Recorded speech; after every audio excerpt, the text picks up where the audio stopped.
Anthony Adebayo. With you there, but if you're a coach, do you take that chance? Yes. You can reach us at the Off the Record Show at gmail.com. Anthony Adebayo and the most accurate sports coverage. Scotty B's Fantasy 5. We're different from any other sports. His sophomore year. Comes back and says, you know what? And your boy, Scotty B.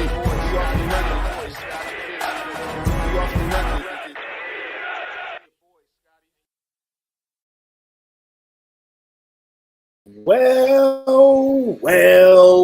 Look at here.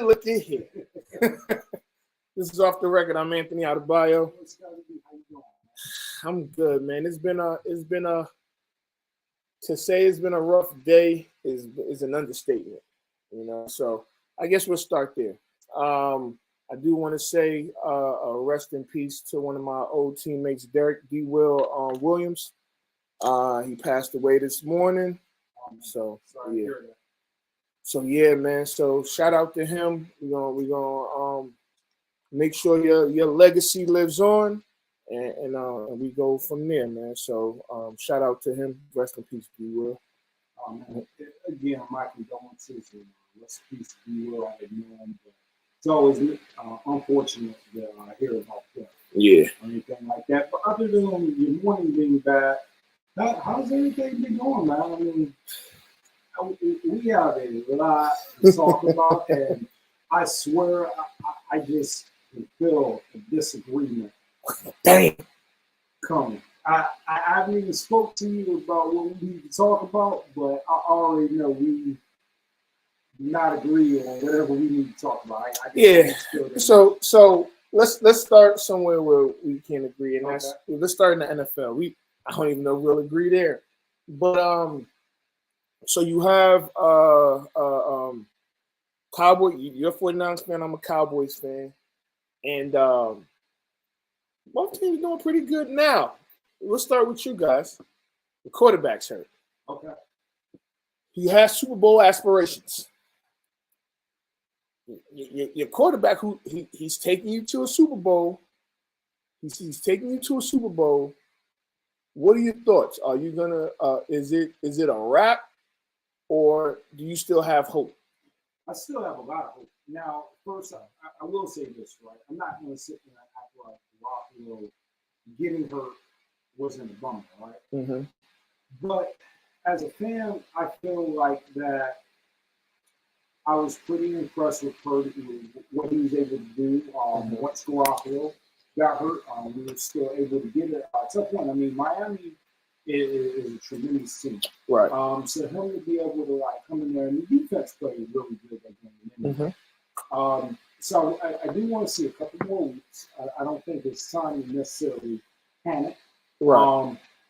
I do expect to drop off and play. I don't expect him to really necessarily come in there and be the Garoppolo. But I also feel like our team is not predicated on quarterback play. We're built with a strong defense. We got a solid running game. Mm-hmm. We got a good tight end. So we're pretty much built for our quarterback to just not lose this game. He can make a few throws, not turn over the ball, and just stay the course like he did this weekend. I still like our odds of going to the playoffs and, possibly having a deep run in the playoffs. Okay, so I can understand it because you guys had a number one defense, and so I think that with Garoppolo not really with him going down, but he could possibly come back in the playoffs. So I'm going to rule that highly unlikely. Why? So right now they're saying the timetable is 6 to 8 weeks, right? Right. So you look at it, the divisional round is 7 weeks away.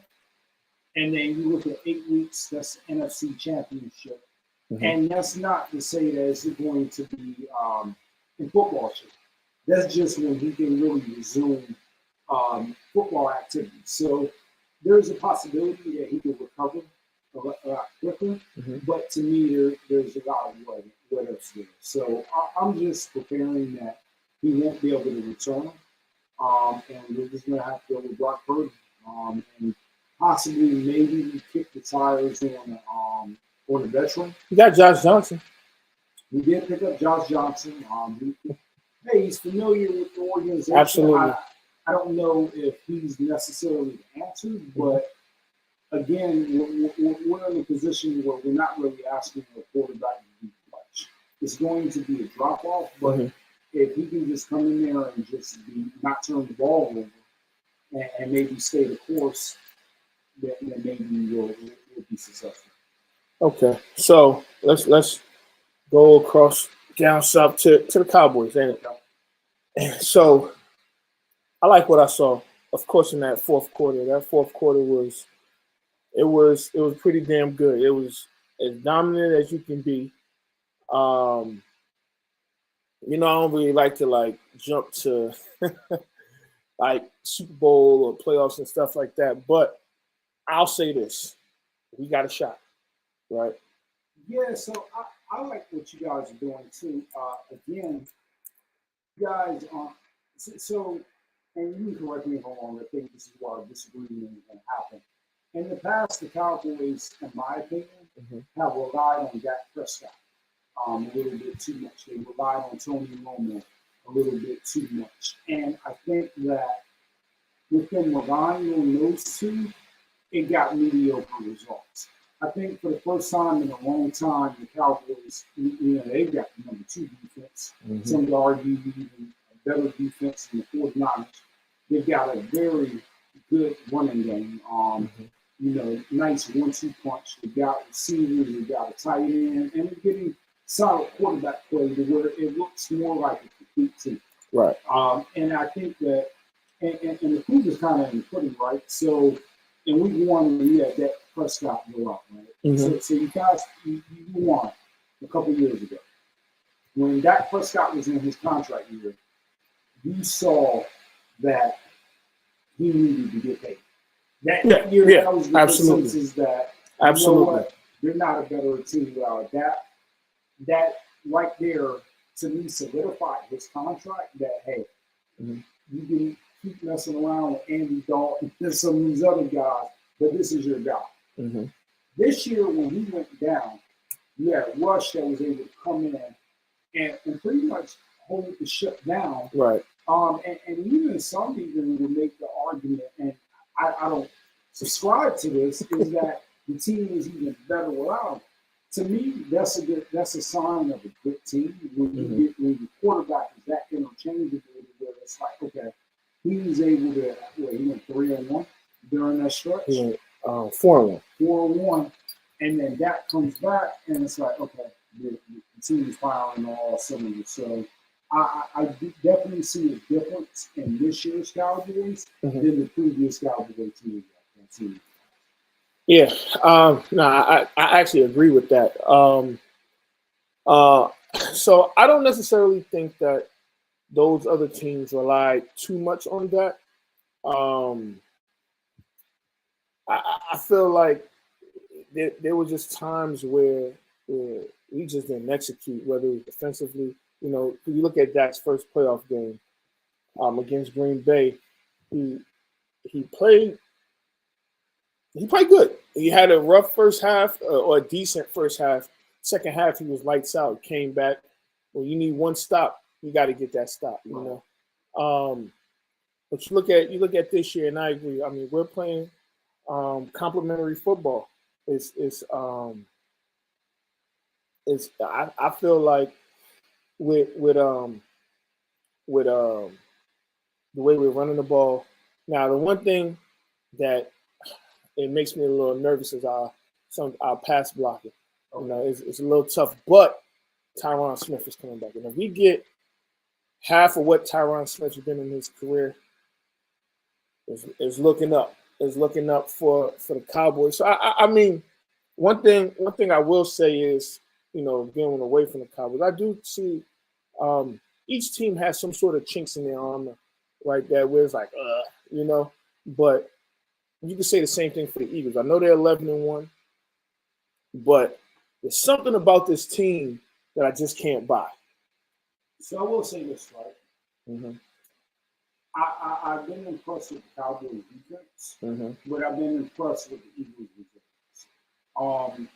One thing I will say about football is if you beat whoever your opponent is, Mm-hmm. I mean, a win's a win, right? Absolutely. So I do feel like the Eagles are going to win that division just because they've got the 2 game in the league. I don't really anticipate them losing there's 4 more games in the season? 5 more games? Mm-hmm. Yes, it's all order for them to just collapse at the end of the season. I mean, it can be done, but I really think you guys could get the number 2, maybe possibly. Well, if we don't win the division, the highest seed we can get is 4. Okay. I mean 5. Oh yeah, because of the other 3 divisions. Yeah. But you guys could end up with either the 3rd or the 2nd best record in the NFC. Yeah. Because you guys are 93, right? 93. And then Minnesota is 10-2? 10-2, and the Eagles are 11-1. So, hear me out on this.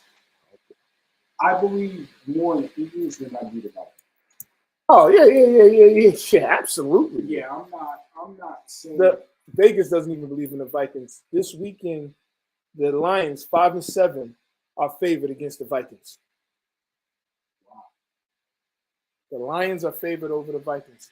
So to me, that says a lot. That says, yo, y'all ain't got it, you know, or we don't believe in y'all yet. Kirk Cousins, and I know I've been on my Kirk Cousins tangents, and I've kind of left him alone this season.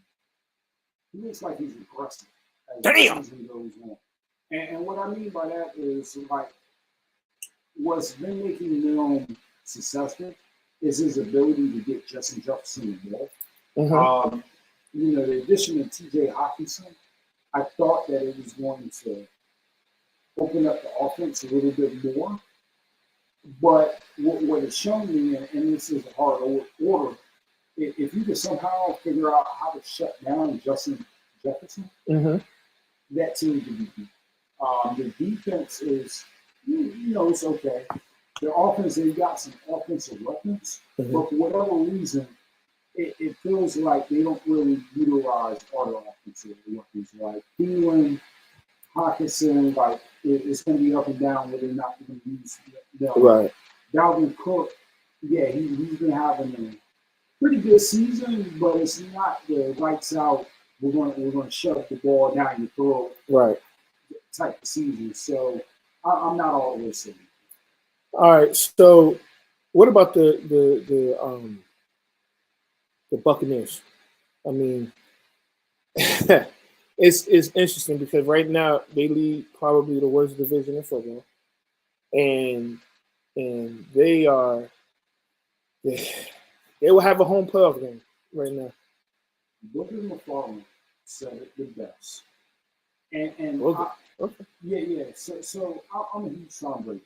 Right. It stems from, I'm not a Patriots fan, but it stems from him being at Michigan. Shout out to the Wolverines and what they've been able to do the last couple of weeks. Definitely had a plug in for them. So I've always been fond of Tom Brady and his accomplishments. So as a fan, it's like when I watch the game, I'm waiting for him to just be Tom Brady. Right. And for whatever reason, Father Tom is catching up with Tom Brady. That offense is not the same offense as it was last year, as it was the year before when he went to the Super Bowl. It's a very mediocre offense. They have problems running the ball. Right. They've got all these threats at receiver, but they don't scare anybody. The game that they ended up winning against the Saints, I mean, it took Brady to be Brady.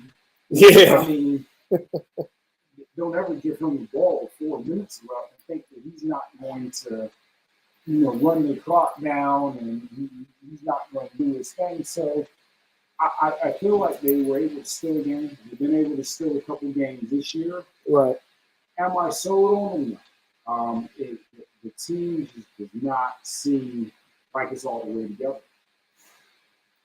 So, yeah, I mean, no, I tend to agree, man. I think that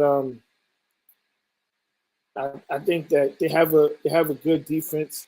I know they have some injuries, but there's something about that offense, man. You know, they another offensive lineman hurt, so their old line isn't how it was like 2 years ago. Like 2 years ago, I mean, I think they were locked in from top to bottom. You know, they tried to run it back, and it didn't work because I feel like when they got Antonio Brown, that put them over the top. That Antonio Brown acquisition was similar to what teams are trying to do with getting Odell, you know, except for I don't think Odell self-destruct. So we are going to bookmark that because I do want to go back to Odell. I think we should brought it up with the Cowboys. But Julio Jones has not had the same impact as Antonio Brown did.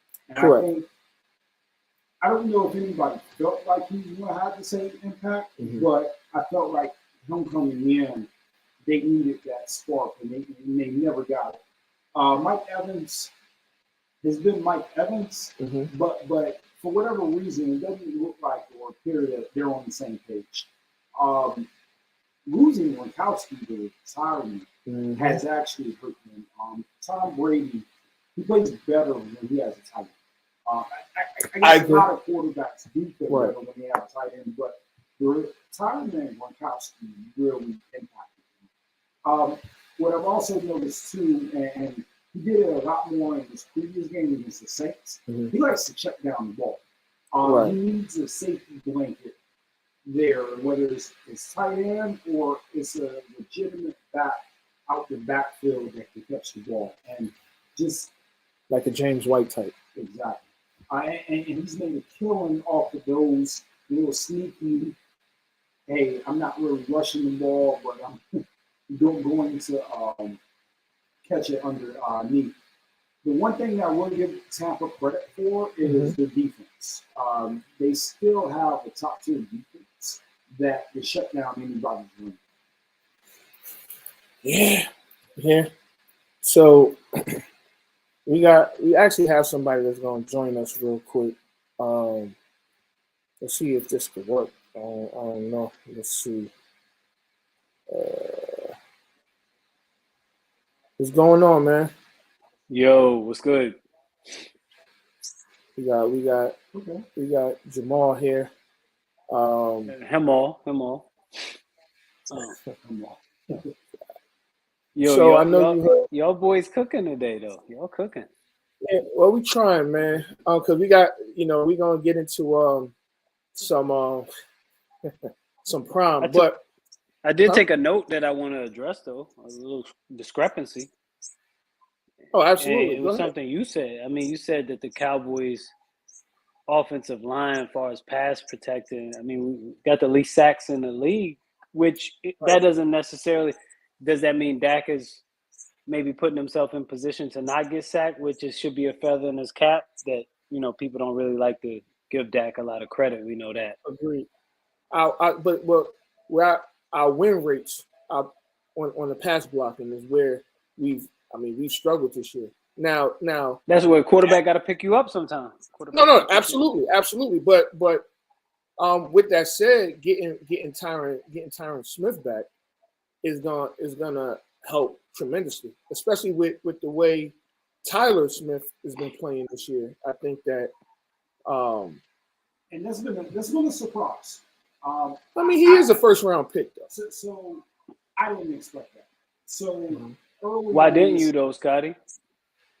Well, a lot of people made a big deal about you guys' offensive line. It's your offensive line this year because you didn't have a backup left tackle that it was going to be doo-doo and it was going to struggle or whatnot. But the offensive line, but a lot of people, toward the end of preseason, coming into the season, was saying that the offensive line was going to be trash and it was going to be suck.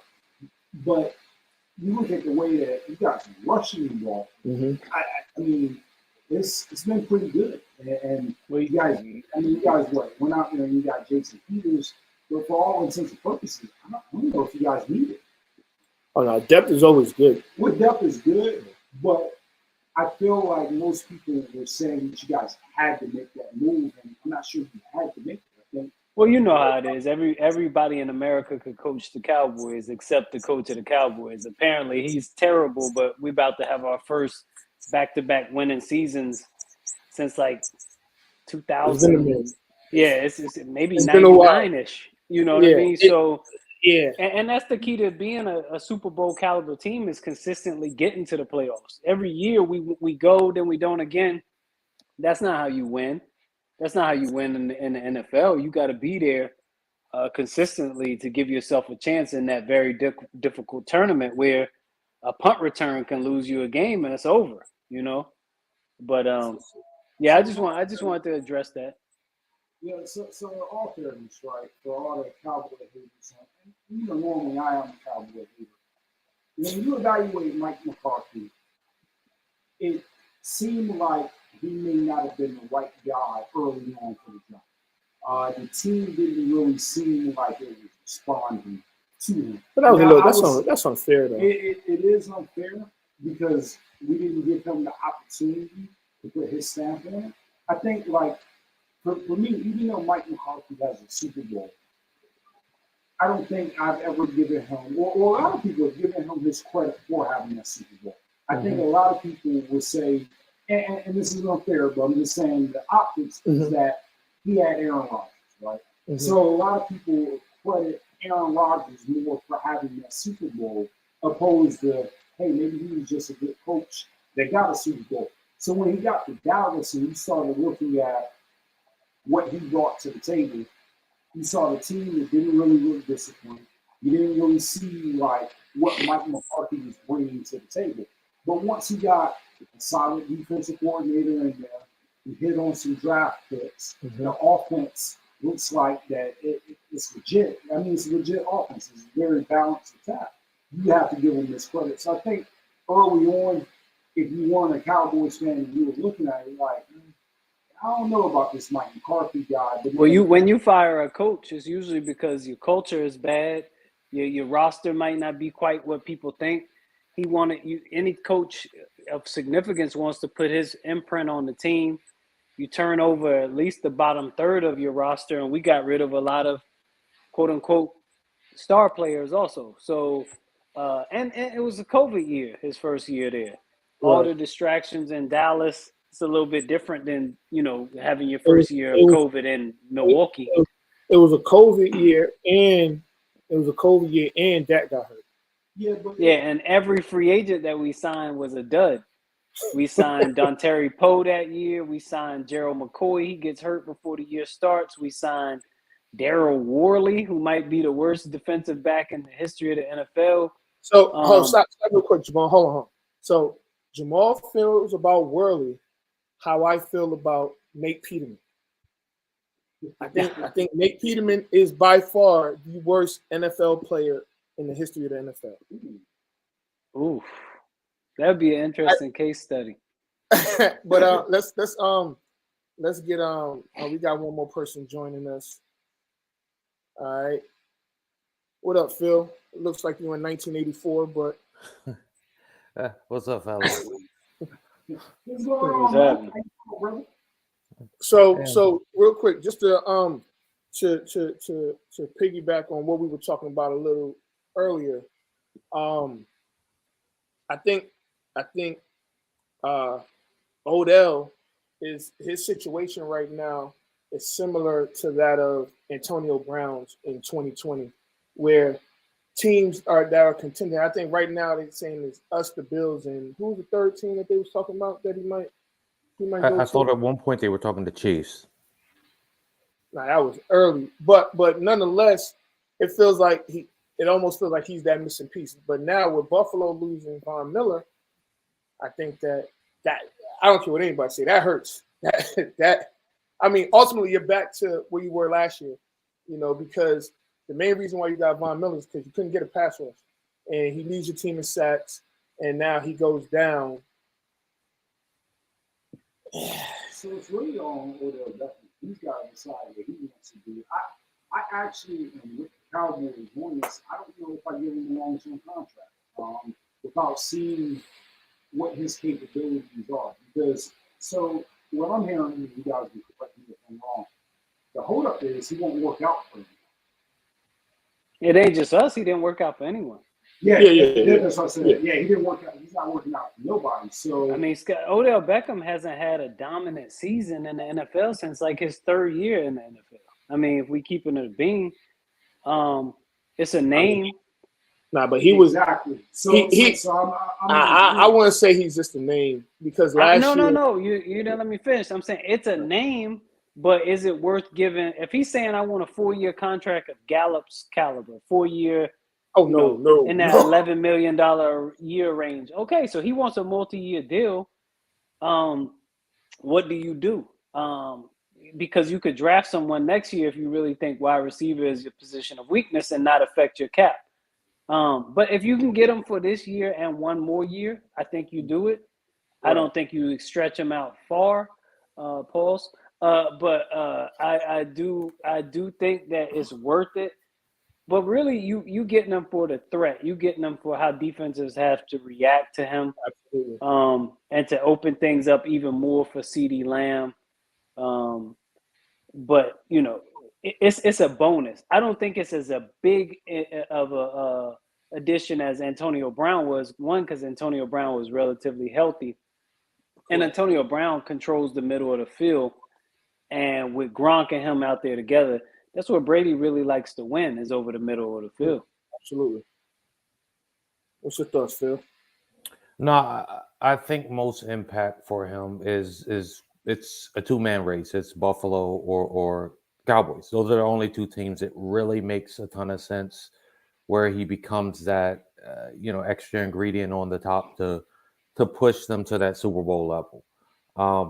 I think the Chiefs have adjusted well. If they were still that team in there, as Jamal pointed out, you can't cheat defenses towards CeeDee Lamb with Odell Beckham out there. Period. You can't cheat teams towards Stephon Diggs. And even though Gabe Davis is playing well, Gabe Davis now. McKenzie's playing well too over the last 3-4 weeks. Yeah, but players react to names. And hearing Odell Beckham out there scares the other guy more than Gabe Davis or the other Cowboy receivers. So yeah, I think it'll be a fantastic move for Odell. Feels like that missing piece for the Cowboys. Well, I don't think we have a missing piece. I think the missing piece is, if we have a missing piece, it's a dynamic inside linebacker. But offensively, we could do what we need to do. But he'd be a bonus piece is how I look at it, not a missing piece. Missing piece is like an offense, like maybe a Ravens or something. No. So what I meant by you mentioned the Ravens. I don't think he would help us. I don't think he's that number one receiver guy that changes anything for us. What I mean by missing pieces, as you mentioned, if you guys get into a shootout with, I'll use the Eagles, for example.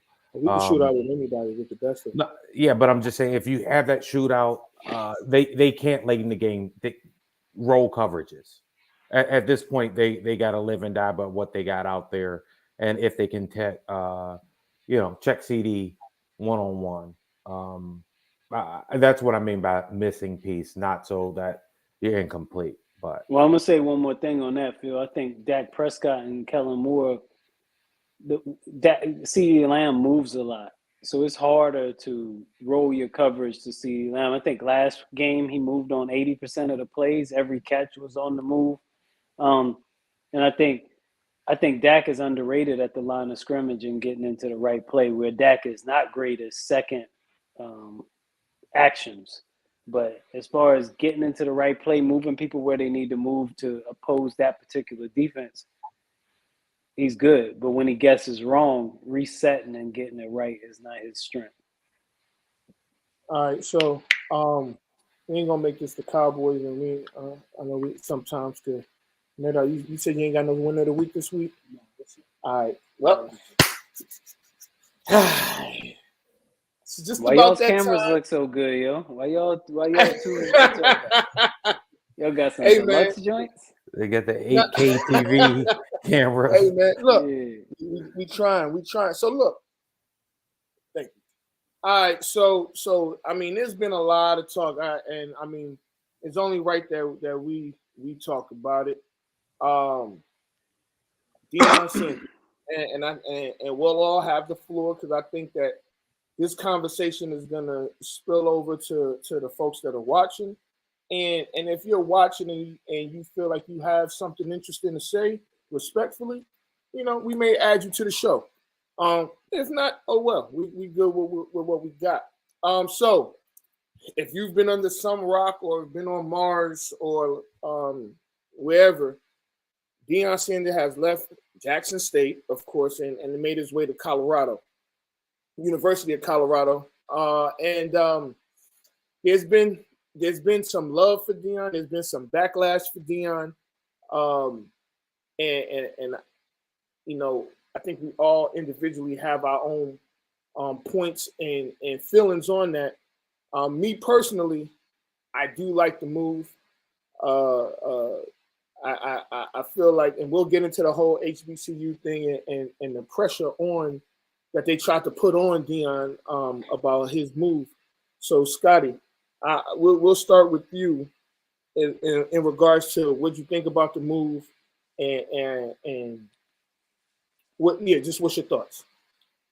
So I like the move, but what I didn't like is the way he went about the move. I felt like that he presented himself a little bit differently than what the situation really was. Can I stop you right there real quick? Yeah. Before the show started, at the beginning of the show, you said that you had a feeling that we was going to disagree. We are at that point. But you can continue. We're at that point. All right. Yeah, so for me personally, it didn't surprise me that he was going to leave. Mm-hmm. I felt like it's the right move, but I don't think that that's the impression that most people got. Most people got that he was going to stay with HBCU, be the savior, and do a whole bunch of stuff. I never got that from Deion, but I think that's the image that he presents. And that's why I'm kind of in disagreement with him, is that if he was going to leave from the get-go, he should have probably projected that instead of that he was there to save HBCUs. All right, so let me get in here real quick, and I'll let the guys get their piece. All right, so never once did Deion say, "I am going to be the savior of HBCUs." God sent him to save HBCUs. Okay. And so let me ask you a question, and these are just yes or no questions, right? Is he leaving Jackson State better than he when he got there? Yes. Okay. Did he bring more eyes to HBCUs? Yes. Did he change the culture and help change the culture on having more kids, more black kids wanting to go to HBCUs? Yeah. Okay, so he's done his part. He's done his part. And for the record, just because he's going to Colorado doesn't mean he still can't help HBCUs. I mean, and black people in general. I think that a lot of people are bringing up he went just for the money, and I don't think that's the case. One problem that's killing Power 5 football. They've talked about this for years. Is the lack of black head coaches in the Power 5s. So I don't think he helped. Well, he's not Jesus. Okay. So you don't think that comes off the real fraudulent? Absolutely I not. mean, look, so here's where I kind of agree, right? Mm-hmm. And I'll let somebody else get in. I'm not going to tell anybody what to do with their career trajectory. Like he's got a better opportunity to coach it. He wants to coach at a Division I school. He wants to put himself in a position to possibly play for a championship, maybe go further. I would never knock anybody for that. Where my fault is with him is the kids that he was trying to get to the HBCUs. He was taking from Power 5 programs because he was trying to convince them that, hey, there's opportunities at HBCUs. You're going to build up HBCUs. You're going to get just as much exposure. And he started down that track. And for him to kind of say, okay, I'm committed to this, and then leave and not really necessarily like close the loop on that. What I kind of see is it's like, you know what? Yeah, I got this better opportunity in Colorado. I'm taking it. Not so much that, hey, my plan changed. This was my intent. This is what I started with. I know I said this, but things change. I'm going this route. You know, I just feel like he's not owning a lot of what he projected initially. And I see why people have an issue. So I'm not on social media, so I don't know the blowback or what the issues are. But I mean, I thought the purpose of any job is to have some upward mobility given the opportunity. Deion Sanders has always been Deion Sanders. I mean, one of the things he was saying originally was, oh, the Power Fives are going to call. I mean, in his Deion voice, and, oh, they're going to call, baby. I'm prime, you know. So he said they was going to call, and he would go when it was appropriate. In college football, you don't – now in college football, you declare to the coach, not the program. Because the portal allows them, anybody who's good enough to go to leave with him. And they still going to be coached by a black man. They still going to be mentored by Deion Sanders.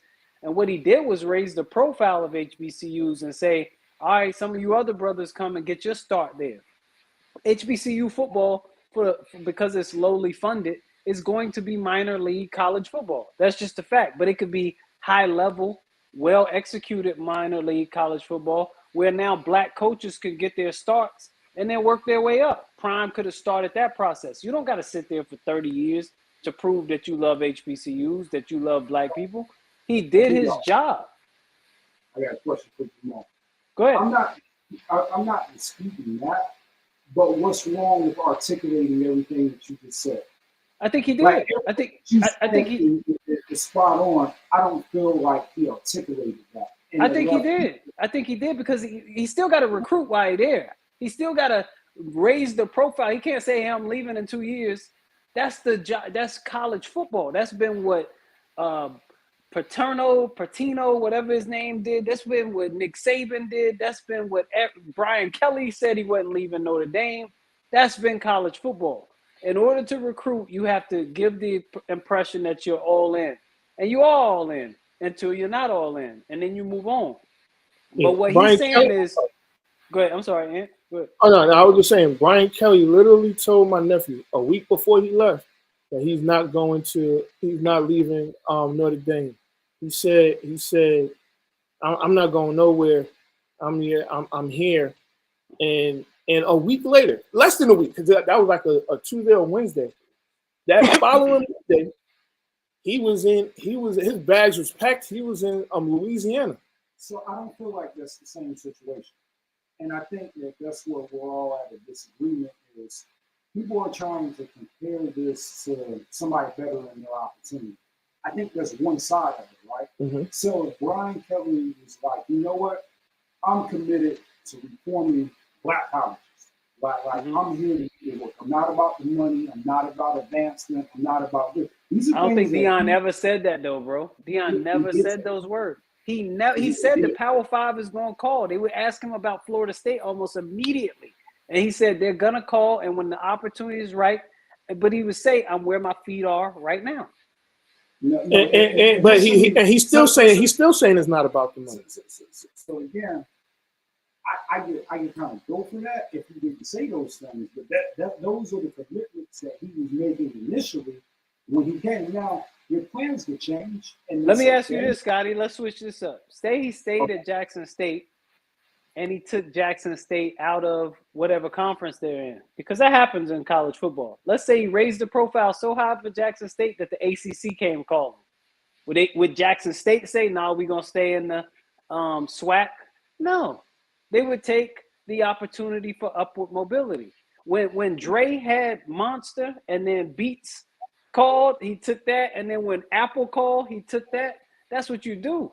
You still creating opportunities. That opportunity for black young men to go to Jackson State that otherwise hadn't heard of Jackson State still exists now. And they can use it how everyone else is using college football. Maybe they go out there, perform well, and then they go to Colorado. I don't think he did a soul wrong. I don't see anything wrong with that. What I see the fault is if I feel like you deceive people and you're not truthful with your intentions. And I personally don't think that it kind of gives off fraud vibes. I mean, to me, and that's the problem I have with it, is not necessarily the action, but just the ownership. And that's question, and Phil ain't said a word, so I'm gonna hush. But question for you, real quick, Scott. Did he was he supposed to stay there for 20 years? Like, did he give you the impression? When would it be enough? When was he okay to go and not be a fraud anymore? It's okay to go now if you own what the facts are. Don't tell me that you're all in and you're trying to do the work and you're trying to fix something and you're committed to doing all the work. So it's not okay to go there, because according to you talking out both sides of your mouth. No, if you ever say I'm here, you have to stay there forever, or else you're a fraud. But if you own it and you say, look, this is what my plan is, this is what I want to do, then I think that's okay. I don't think he's doing a good job of owning it. So you have to come in the door, hurting yourself and listen, Scotty. If he comes in the door and say that this is just a stepping stone, wait, let me finish. Not words in your mouth, but I'm articulating it in a different way. If he comes in the door and says this is just a stepping stone for me, I'm gonna go when the right opportunity leaves. He doesn't recruit. He doesn't get Hunter, whatever the corner is. He doesn't raise the profile of HBCUs. He doesn't do any of that. He did all of that because he did what coaches do. He talked like a coach. You or some people just got too invested in him. Right. So one quick point, because I don't like how that kind of got fall. All he had to do is say, hey, I'm taking the coaching opportunity here. That's it. You don't have to throw the extras on it because it's bigger than him. And that's what I have a problem with, is he's not owning what his intentions are. Go ahead, Phil. No, so I think part of the thing is this. Scott, Jamal's right? So when he first got there, he said, look, eventually they're going to come calling. But he transitioned midway throughout his process to, I want to lift the HBCU game, right? That's where he was at, right? I think he did that, right? I mean, you had Eddie George join Tennessee State. You have guys actually seriously considering it. I would have liked to see him at least do a 4-year cycle, right? So his first class graduate with him. But who am I to tell the man it's that right time? He said it. You either elevate or you get terminated. It was time to elevate, right? I think in our heart we wanted him to be a program builder. Like down in Grambling, we wanted him to be that fixture. We wanted him to be Mark Few at Gonzaga. We wanted him to be Coach K at Duke. We wanted him to represent something, and we wanted it to be Deion is this generation's X, right? That wasn't his plan. I don't think he ever sold that. I think he was trying to indeed improve things, and he does have people talking about HBCUs, right? I don't know if this is the right part to interject. I had concerns about Colorado being his choice. It did seem like a kind of a middling program, But the more I think about it, I think Deion chose them smartly with the CFP expanding to 12. They're in the Pac-12. Really, he's competing against now Oregon and Utah. Utah, and Mhm. and finishing in that top two of that conference has him as an outside shot to the national championship playoffs. So he can sell that to recruits, and I'm talking about him strictly as a coach. He has a chance to win a national championship in the next 10 years by going to the Pac-10. Well, And Pac-12. he just got Zimmer as his defensive coordinator. Zimmer wasn't So coming down to Jackson State. so I can agree with that if that was what happened. That's not what happened. That is what happened. So he sold himself that he was going to be committed to it. I mean, if he didn't sell himself and he said, okay, look, I don't want to be this guy. Was he You not? guys are putting Oh, me wait, but on Scott, this was he mission. not committed while he was there? Scotty don't believe in divorce. It's everybody that stand up and say I do So, say through so hold thickness. on, hold on. So, because here's the thing, when he got there, they didn't have running good water. They didn't have good water there. He used his own money. And everybody knows this already. He used his own money to help the staff, to uplift the program, bring the program up from, because again, Jackson State won 16 games over 6 years before he got there. So it was a bad program. And it's no coincidence that Colorado is 1-11 as he this year. You think they were going to win one game next year? I highly doubt it. Right? So forget the football part. When he got to Jackson State, they couldn't give free tickets away to have the sellout. I don't know if you saw the SWAC championship because they was there 2 years in a row. And I mean, it wasn't looking like that, So if you don't think that's committed, I don't know, because. Hey, and can I ask you a question real quick? Just because Sure. you probably know. He coached high school previous to that, right? What is it called, like Prime U, or Dallas then Prime he or coached something a like different. that. So Yeah. I'm sure he told those parents, "I'm committed. I'm going to be here." Like Scotty, sports. He's not. I'm committed. I'm going to be here means until I'm gone. That's what it means in sports. Yeah. It's always meant to, and to hold him to a higher standard because it's at a HBCU is not fair. Like, So I'm holding him to the standard that he set for himself, right? And but every coach says the same thing, Scotty, across the country. Not necessarily, right? When you commit to fixing the problem at the HBCUs, and it's a huge issue, and we all know that it's a huge issue, you're committing to something big, right? You're not just committing to selling out that stadium. You're not just committing to bringing kids to Jackson State. You took on that burden on it, right? Now, you're right. Plans change. Getting down there and hearing some of the things that he had to do, salary-wise, what he had to commit to, it's a lot to take on. And it's okay for him to move on after he says, you know what? It is what it is. Hey, I left it in a better position. But I don't feel like he's owning that. I think a lot of people see that HBCU football or HBCU sports, it's in dire need of some help. And I think a lot of people felt that he was coming in to save the day because he amped himself up like, hey, I'm here to save the day. I'm a resource. I see what's going on. I want to come in and help.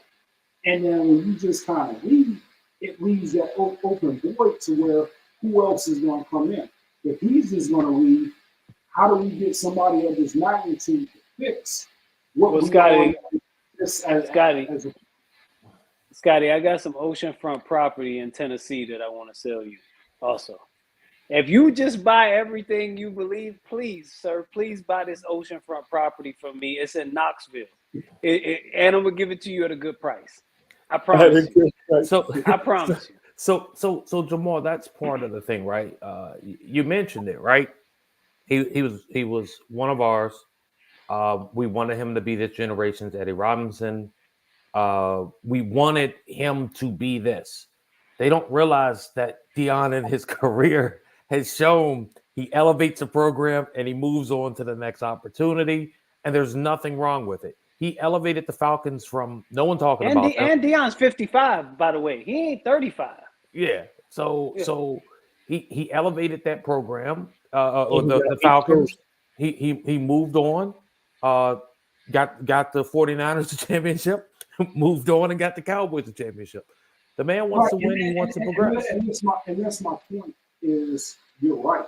The writing has been on the wall, but that's why I say it came off a little fraudulent because he didn't own what he said he was going to own. You're right.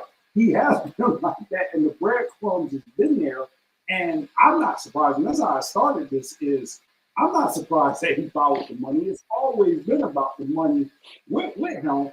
I'm just, for the people that didn't expect it, I can see where they have beef with it. It's a lot of people that, like you said, believe that there's a waterfront property in Tennessee. It's a lot of people that drink that Kool-Aid because he sat there and told them to drink the Kool-Aid. By the way, Phil, you say this generation's Eddie Robinson. They wasn't asking him to be that. They was asking him to be George Washington. They was asking him to be George Washington, Martin Luther King, and Jerry Jones all balled up in one. Like, because Eddie Robinson just coached one program. He didn't give a damn about the other program. Scotty said, build me an ark, please, and get me 2 woolly mammoths in this motherfucker. That's what Scotty said. But you say you could do it. That's on you. No, but so you can't do it. I laid the first brick. I laid the first brick. Now y'all see the blueprint. If you want to do it, come on in, Eddie George. You get it. East Tennessee. Hold on one second. I gotta post this real quick. So dog, he definitely took the 49ers. He definitely took the 49ers to the championship. All right, they ain't won the Super Bowl since. You know what I'm saying? Well, Cowboys ain't won one since neither. But that's the curse of Deion. No, but so 2 points I want to make to anyone listening. I didn't say that as a negative thing, right? We can, on one hand, want our people to get opportunities, and then criticize them for not only getting those opportunities but being successful along those paths, right? So I don't think him leaving or whatever. I don't think he leaves any of them worse than they were. I mean, they're just not quite as good because he's gone. He's the piece. So I don't say that as a negative that he may just be a program starter and he's not the guy that gets him to the final piece. I want to say his first staff that he put together down there had quite a bit of former NFL players. Nah, that never came to fruition. When they were saying Sapp and all them. Yeah, but right now, he has Zimmer. He has Willie Taggart. He has a recruiting specialist from Florida State that was with Taggart for all those years. And I mean, so you got former head. He need to fire him already if he was with Taggart. No, but he's. I mean, no. So the problem is FSU had good recruits. Taggart may not have been to the level of coaching, but that's a different conversation. They brought in some good recruits. Oh, absolutely. Okay. I mean, listen. Taggart got there like right after they won this, the national championship, and he has an opportunity to profile his son, who I don't think is a good quarterback, but he has an opportunity to profile him in a Power 5 situation. Yeah, I see that next, right? So should he start his son at Colorado? Yes. If he earned the job. The quarterback there threw for like 600 yards.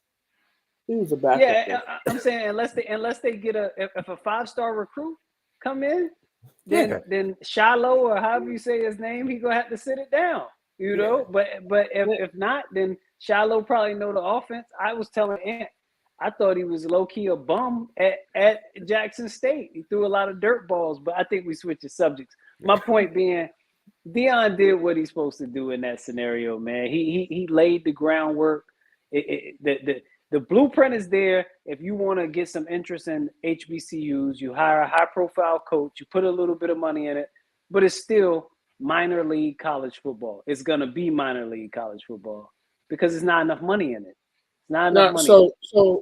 so now with that, I don't like those terms. Well, Like JMU is minor. minor league college football. Nah, That JMU, doesn't. That's not meant. Yeah, they're North 1-8 Dakota. now. North Dakota State. What I'm saying is, there's the high tier. So and that there's everything FCS. below that. So okay, I understand what you're saying, but I mean, there's some superstars in the NFL that are from FCS. Yeah, I'm not saying the players can't be that. I'm just saying it's never the profile of those programs is never going to be Notre Dame, USC. It could be. Understood. It could be great high level played football, but it's still minor leagues within college, comparatively speaking to the Power Five. And Jamal, even within there, right? So wait, real quick, Phil. I hate to cut you off because it was just something that just popped up in my head. I didn't want to lose the start. The year Deion came, I want to say that was 2020, right? Or did he get there in 2019? I think he played that spring year was his first year. So, right? Yeah, so it was the COVID year. That's when he got hired in 2019, but during whatever. Anyway, no, he got hired 2020. So look, after that year, there was not a single HBCU player invited to the combine. Y'all remember that? That was a big deal. He made a whole big deal about that, right? The following year, they had a combine. They had the regular combine where you started having more HBCU guys invited, and that was after they had an HBCU combine where a bunch of guys got drafted. So I think everybody is listening. Right? I don't care what he did while he was there. Wait, what? No. So the fact is, we all know that he elevated HBCU. Nobody is disputing that. Everybody knows that this is a better opportunity. Nobody is disputing that. But to sit there and say that people can't be disappointed that somebody is not going to finish what they said that they were going to start, I can understand that. I'm more disappointed in the people that believed that he was going to do that. Yeah, I mean, because I'm disappointed in you, Scotty. I'm disappointed in you for believing. I never said I believe it. I know what it is. I think he's a fraud anyway. I know what it is. I never thought that I would believe it, but I get why people are upset a little bit because he did mislead. Scotty, did you see when he tried to copy Michael Irvin? You see when he tried to copy Michael Irvin's Hall of Fame speech? Michael Irvin had a real emotional speech. Then the next year, Deion tried. It didn't resonate. Deion is Deion, man. Like, believing in Deion was kind of silly. If you really thought Deion was about to be. All right, so I want to. There's something I keep seeing the comments. I see it through social media and everything.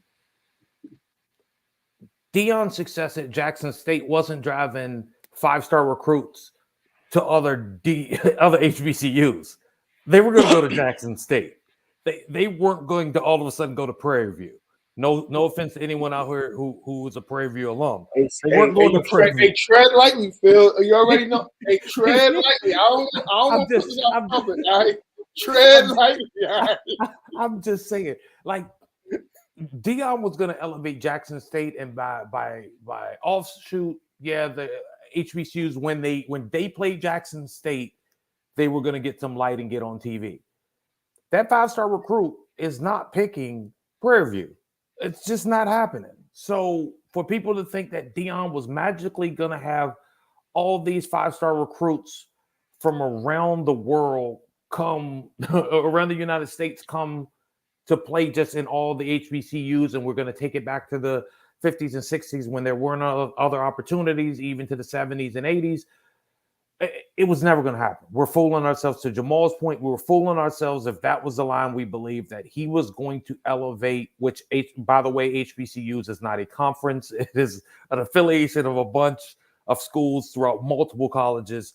So it wasn't like he could lift. If he could just lift the SWAC, okay, then what about the MEAC? What about this? What about that? I think we had unrealistic expectations that he could do it all by himself. But Scotty is saying that he set those unrealistic expectations. Yeah. But Scotty also thinks that the Keebler elves make cookies. We are some down fools if we believe it. I didn't believe him, but you are right. He is a fraud. And I'm not calling the guy a fraud. You said he was a fraud. You said we were fools for believing that he was going to do anything that he said he was going to do. Hey, Jamal, you I out of agree with you there. He is a fraud. Well, if I called him a fraud, I misspoke. He's a businessman. You mean a snake oil salesman, Jamal? Is that what? I don't even think that, because I think we have enough understanding of college athletics to know that a coach might be here today, gone tomorrow. I mean, Calipari, he did it. Calipari was at Memphis recruiting and then left to Kentucky like the next day. I don't know what's more fraudulent. Well, no, Ant brought up Brian Kelly. Property in Tennessee. Hey, look, Ant brought up. That's pretty accurate of the statement. You're right. That is fraudulent. It's untruthful. And for you to make that comparison, hey, I felt like you were dead on with that. Hey, so there's 2 points I want to make. One, real quick, Ant brought up the point Brian Kelly lied to his nephew. Brian Kelly was sitting in a kid's living room on his sofa telling him he was going to be at Notre Dame when the news went across the ticker that he accepted the job at LSU. And then the man faked the Southern accent the next day. Like, this is what coaches do. Why are we treating Deion any different than the rest of the coaches, man? So here's why he's getting treated different. One, because he's black, and two, people's feelings are just hurt. That ultimately, that's what it is. HBCU alumni, people that went to HBCU, their feelings are hurt because they had someone that they could call their own that was as famous as entertainers, as musicians. Deion found the way to grab the headlines this week when you had a runoff in Georgia with Herschel Walker and all these other things that's happening out in the world. And Deion was able to be the lead story. Now that's excellent point. Excellent point. Yeah.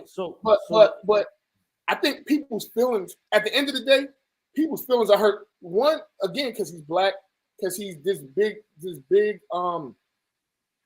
dude, and now had he went to Florida State, no one would care right now. They wouldn't care.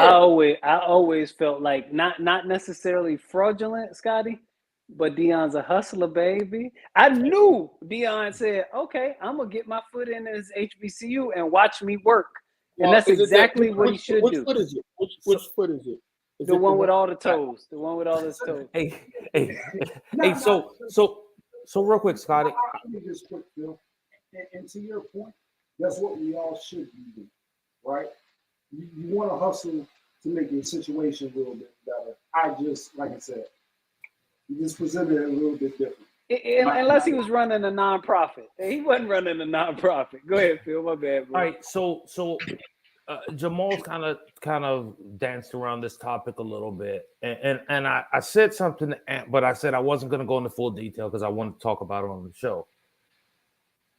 There is a financial disparity, and it's no amount of alumni is going to be able to dump that money into those programs because the TV is dumping a lot of money, and then specific schools like Oklahoma State, where you got T-Bone Pickens, that's a multi-billionaire that can just drop about $350 on a stadium, $350 million on a stadium. Then he had to borrow some money from Jerry Jones. Keep pushing. But so my point is, again, the mission of HBCUs would have to change if they really wanted to start being the football factories. And I don't know that HBCUs want to go down that path of being football factories. Yeah, and I don't even know if it's that, right? So let's be honest, boosters run college football, right? And if Jackson State had the type of boosters that, say, a Texas has, or Florida State, or Colorado, or UCLA, or Notre Dame, then they would have Jackson State would be bigger. You know what I'm saying? Okay, hey, can I ask you a question regarding that? Sure. Let me ask you this: if Jackson State said we'll match the pay, I think Deion still should go because I mean, a competitor wants to win at the highest level. I think most competitors do. Mhm. It's not afforded that opportunity. Like Jackson State literally cannot win the national championship in college football. They're not in the. No, Because well, not so they would have to switch leagues because so with the SWAC, they don't. If you play in the SWAC, you're not going to be able to play in Correct. in the FCS playoff but I think because you guys are both making a good point, right? It all depends on what your purpose. If your purpose is to get to the highest level, to compete at the highest level, yeah, it makes sense. But if your purpose is to put in work for HBCUs, then you can't do both. I think maybe his goal did change at some point, but I think you can't please everybody, right? So you got to figure out which one is more important. I think he clearly made the decision. Hey, I want to coach at the highest level, and you can't really do both, you know. all right. That's So a good question there, Ant. So yeah, first of all, that is a great question. With first of all, you're gonna capitalize VSU is a capital V, a capital S, and a capital U. Nonetheless, part of it. So and this is I'm gonna make it a not so long story. When I was being recruited, when I was in high school, I won't lie, I wasn't real familiar with HBCUs. I did have a coach. One of my coaches went to Virginia State. So I was recruited by Marist College, Rutgers, Central Connecticut, and some other schools up there, right? I was dead set on going to Marist College. That was where I was going. They had a defensive coordinator. I never had someone call me so much. Like he called me more than my friends. And I was gonna go there, but I didn't play my junior year in high school, right? So I had personal goals and team goals. One was to play in the All-Star game, have 100 tackles, and make the playoffs for the first time in 15 years at my high school. And all three of those things happened, right? But my grades weren't the greatest at that time. So so the coach, they wanted me to go to summer school. In my head, I said, man, if I go to summer school, I would have missed my All-Star game, right? Because it was played in the summertime. So I personally said, I'm gonna go to Virginia State. I met with Coach Anderson. He reminded me of Richard Pryor. I'll leave it like that. If you know Coach Anderson, you know he don't play too much, but he was one of those coaches that almost like an Eddie Robinson, right? Because that's who they kind of remind me of each other. So ultimately I went to that visit and I enjoyed it and the woo was around. So but now I thought about this a lot too, even like years ago. What if I had the opportunity to go to Virginia State back then, or would I do the same thing? And it's a give and take because you meet some great people in school. Now, of course, I wouldn't have the same friends if I went to Marist,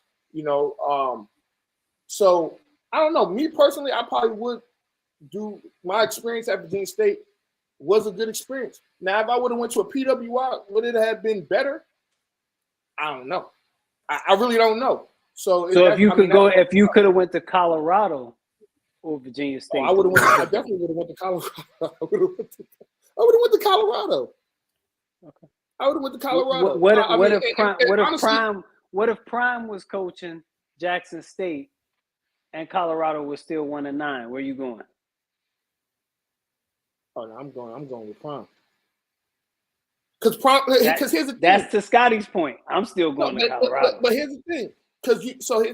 Deion Sanders is like a sports icon, right? We all grew up watching Deion Sanders, right? Mm-hmm. So you already know he has those connections, right?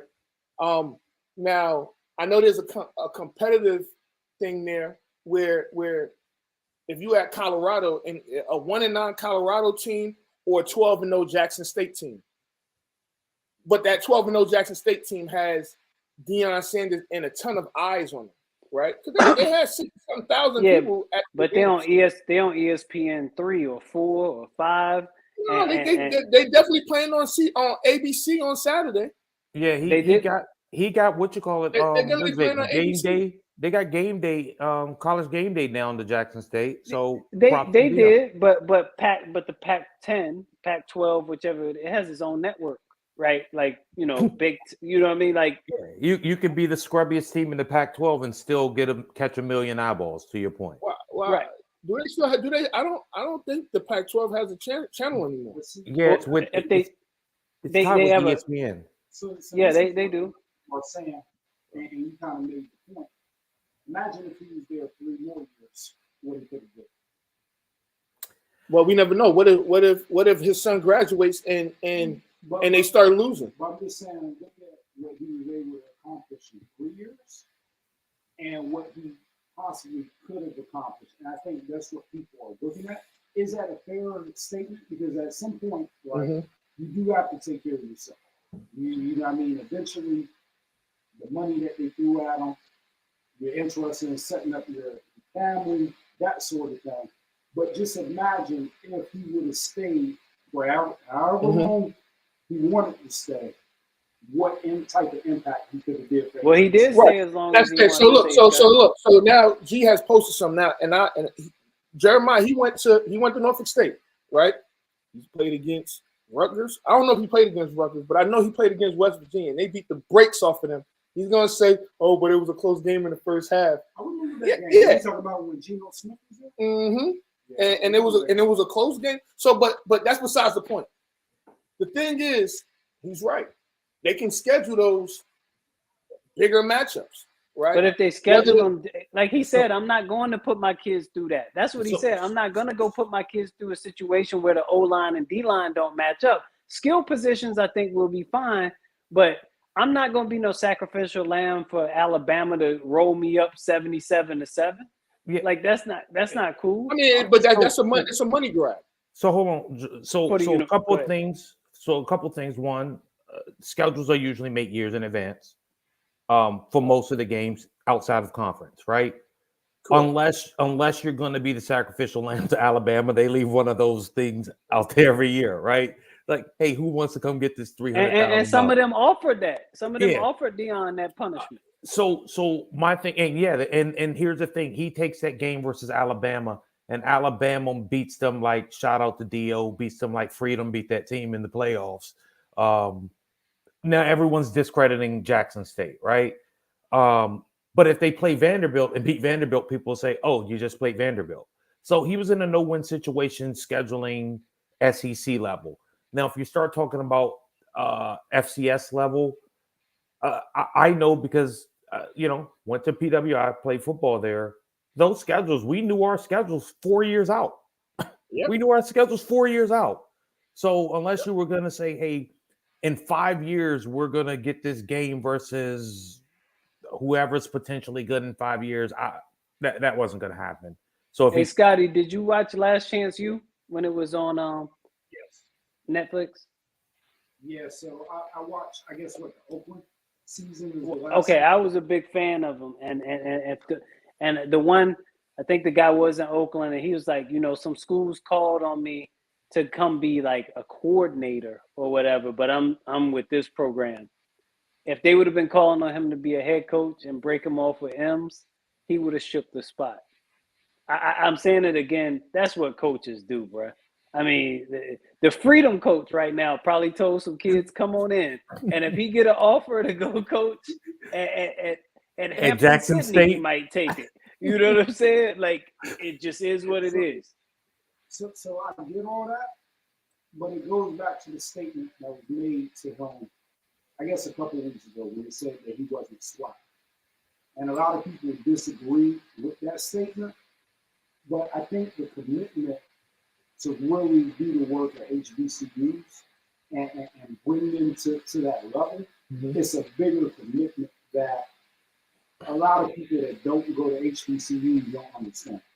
Well, I didn't go to college at all, so it's very significant. I think a lot of people that go to HBCUs kind of understand, like, I don't want to say a disadvantage, but how much work those programs do.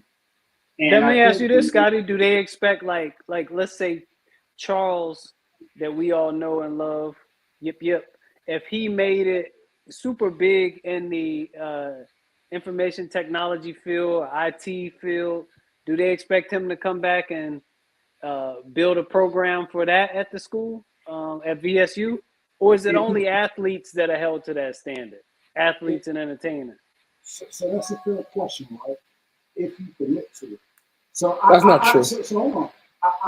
I see it equivalent as somebody that is saying, hey, I'm just working pro bono work, right? You know, I'm a lawyer. I'm just out here doing charity, and I'm just out here trying to represent people that are underprivileged and they can't afford to do that, and they're basically shunning upon people that are high power attorneys or whatnot. And then they go after a while and they say, you know what? I'm flipping the script. At some point, you're going to look at that person and you're going to say, you know what? Everything that you've been preaching before, it's kind of fraudulent. You know what I mean? It's not the same. Now, plans do change, but why not? And why not say that? This man Scott and that fraud word is yeah. So Scott, I do understand. So you brought up the Deion ain't SWAC comment, right? That was, I'll be honest, he was coaching at a SWAC school, but that was a dig at essentially, it's essentially say, oh, you're not black enough. Like, and Deion's gonna take offense to that. Deion's gonna take offense to that. And Eddie Robinson Jr. will leave if the right program calls him. If Tennessee says we want you to come through, he gonna say, I've done a yeoman's job here. I love the SWAC. I'll always be SWAC. I'm gonna go and see, can I turn that program around? Listen, Reggie Barlow did a hell of a job at Virginia State University. I want to say, I think he went to Alabama State. And he won at Alabama State. He left Alabama State. He left. I mean, he coached Virginia State. I want to say he won 2 CIAA championships, but he was really successful at Virginia State. And he's gone. He's coaching in the XFL right now. He literally left after a year where they were 1 game away from winning being in the CIAA championship, and he went to the XFL. I still think it's apples to oranges. I just really think it's 2 different conversations. And that's how I felt when we started. It's 2 different things. All right, so Scotty, it's a slightly different point, right? So let's say, again, not to put this pressure on Travis Hunter, right? Let's say Travis Hunter, not Travis Hunter. I actually used the kid that did it. The kid that transferred in because of Deion. He was a Power 5 guy, and then he left. Yeah, and then he left. People just say, oh, well, it wasn't right for him. It was time for he had to move on. Like, we got to stop holding these named coaches to these expectations that we're not holding everyone to. I mean, I get Scotty's point. Scotty said that man should have came in and said, I'm leaving in a couple years, y'all. This is really just a stop-off point for me, which nobody in the history of coaching at any level says it. When you pick up a peewee team, you say, I really want to build the community. When you pick up a high school team, I'm dedicated to being here for as long as y'all will have me, I'll be here. When you coach Randolph-Macon, you say, I always wanted to coach Randolph-Macon. It's just what happens. Scotty knows it's what happens. Hey, Scott, got a question for you. Yeah. So if ESPN2 calls you next week and offers you a recurring role, are you leaving off the record? Absolutely. Without any questions, but look, I'm saying that right now before it even happens. I'm not committed to helping everybody get a podcast. I'm not trying to get everybody their opportunity to come. I am for the money. He literally said he can't be bought, but for the record, he could do both. Hey, we'll tune in next week, and this is be new hosts. So they don't understand that. So look, right? You just call, hey, I'll run your stats.